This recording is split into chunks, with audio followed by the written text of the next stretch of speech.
The road to Brazil enters the home stretch for the 10 remaining teams in the AFC. A place in the FIFA World Cup is up for grabs.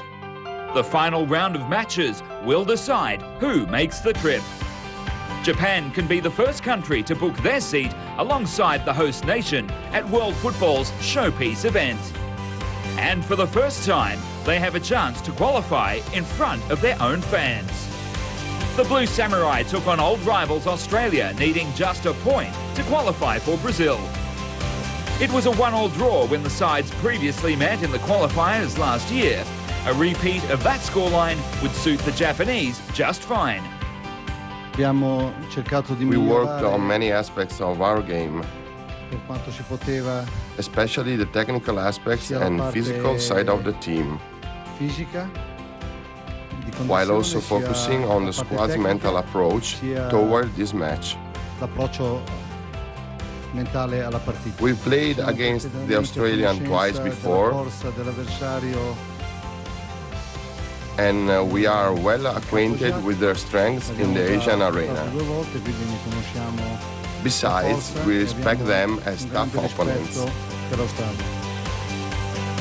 It's crunch time for Australia, who desperately need at least a point to ensure their rocky campaign doesn't completely derail. I expect a very interesting and very intense match tomorrow. And of course, it's very important to us to get a positive score here in order to be ready for the rest of our campaign with the 2 games that will be played in Australia. Skipper Lucas Neal was expecting a tough outing for his side in Saitama. There's a great rivalry now between the 2 teams, and this is the business end of our campaign. I'm sure with a very strong crowd behind Japan tomorrow, this will be another great challenge for us. This was the state of affairs in Group B after match day 6. Japan with an unassailable lead over the chasing pack, led by Jordan in 2nd place, with Australia, Oman and Iraq desperately needing a boost for their World Cup ambitions.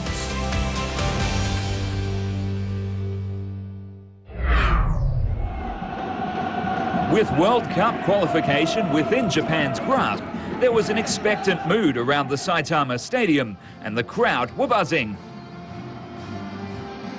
Commentary comes from Glenn Mascarenhas.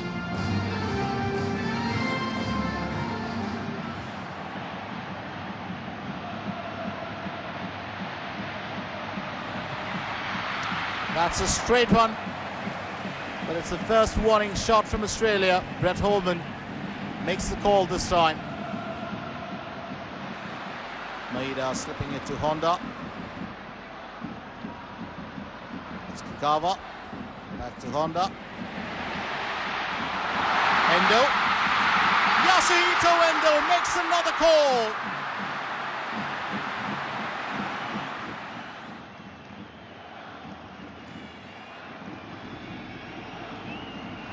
Japan have been Asian Cup heroes. Australia, what a close call. This time Australia getting fairly close enough but unable to hit the target.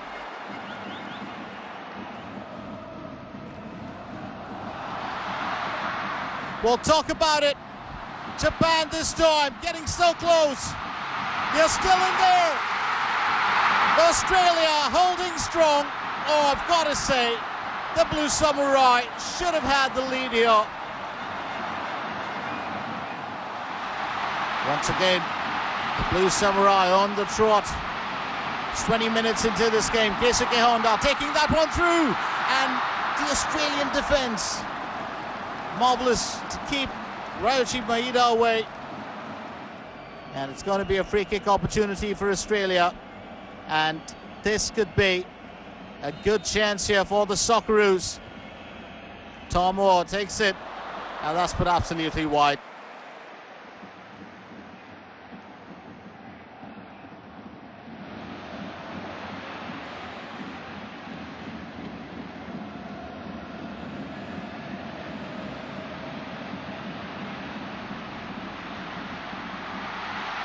A good chance here for Japan. It's past the left post and a few worries there. It will be Honda to take it. Well, unable to hit the target. A fairly strong move.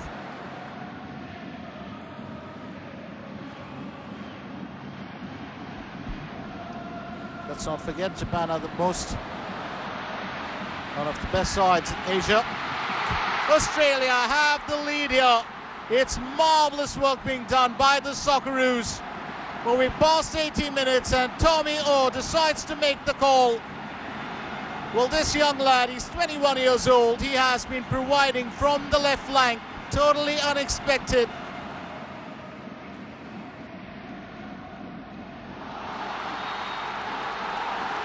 And the referee has pointed to the spot. Oh, it's almost deja vu. Well, the last time round, it was Australia that equalised to a penalty.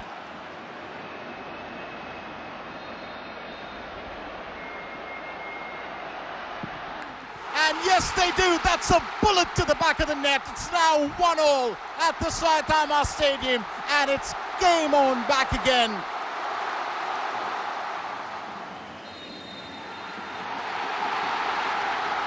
Full time at the Saitama Stadium. Japan and Australia finish 1-1. Australia will hang on for their next two games at home to decide or to see where their fate goes. Final score here at the Saitama Stadium: Japan 1, Australia 1. It's first time to decide to go to World Cup in the home game, so we could celebrate with all over the Japanese people, and it was 1 point. It's very important and very good things, but we try to get 3 points, but honestly 1 point was enough for us. So the result is okay, but as I said before, today we couldn't play well. So next game against Iraq, it's very important for us to preparation for the Confederations Cup. The cheering from the supporters today was just great, and it helped us finish at the top of our group. They have helped us a lot in the qualifiers, and I hope they continue to support us for the World Cup as well. So Japan cement top spot in Group B and seal their place at the World Cup finals in Brazil. Australia edged narrowly ahead of Jordan on goal difference, with 2 home games remaining to secure their ticket.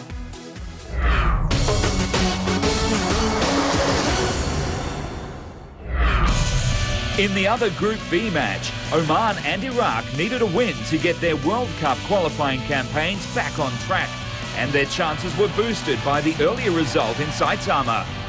With the Socceroos failing to hold on for maximum points, a win for either side would see them leapfrog the Australians into second spot. Iraq have managed just the 1 win so far in a disappointing qualification campaign. That victory was in November last year against Jordan.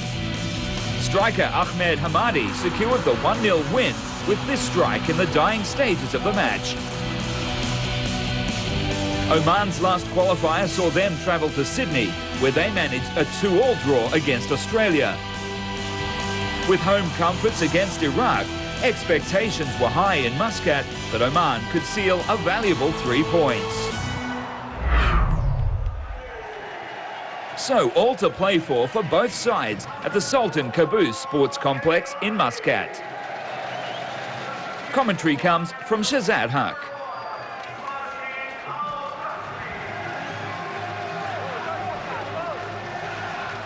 Gwen has compared this to a semi-final in a key game. It's very close to Iraq, and that constitutes arguably the best chance of this first half. Ismail Al-Ajmi, first timing that. Iraq have done quite well in the last few minutes. Here's Yunus Mahmoud.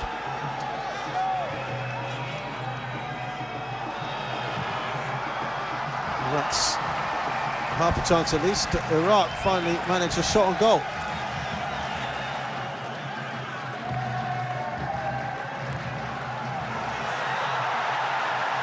That's got to go down as half a chance. Just rushing that header.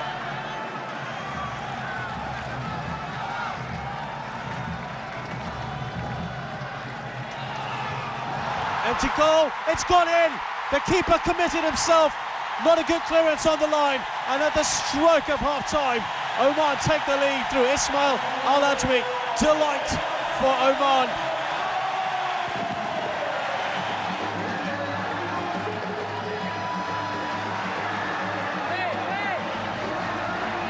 So they'll bring on another striker. Well, really toe poked that with force and that sailed over again. Now, good position here for a left footer. Again, not troubling too many people. Al-Ghalani, I am afraid, has been poor on the set pieces tonight. You're in desperate times, so something here. Easy for Al-Rushaidi, who hasn't had any difficult saves to make so far.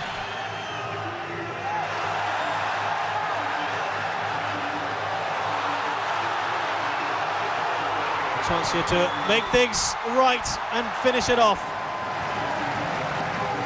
Abdulaziz just come back on. Another loss to Australia when they were on their travels, and on the 16th of October, 2-1. Finally got their first win in the last round on the 14th of November. Oh, that's not bad. Yunus Mahmood. They're going to play it safe now, Oman. That's a lovely ball slip through. Abdulaziz, will he go for goal? Once again, it's dragged wide by the same player.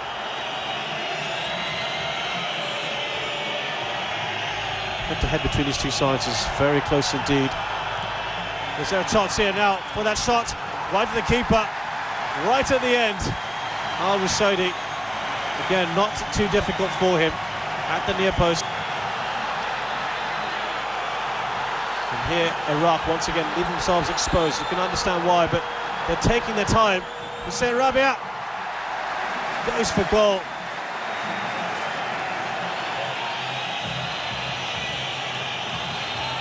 If you're going to lose, you might as well go out trying absolutely everything. And that probably is it. There you have it. He's delighted. The fans are delighted. A tentative game that was separated by a goal.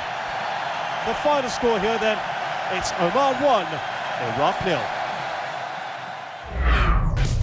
So, Oman takes second spot in Group B, ahead of Australia, who have a game in hand. The Socceroos' final two matches are at home against Jordan and Iraq.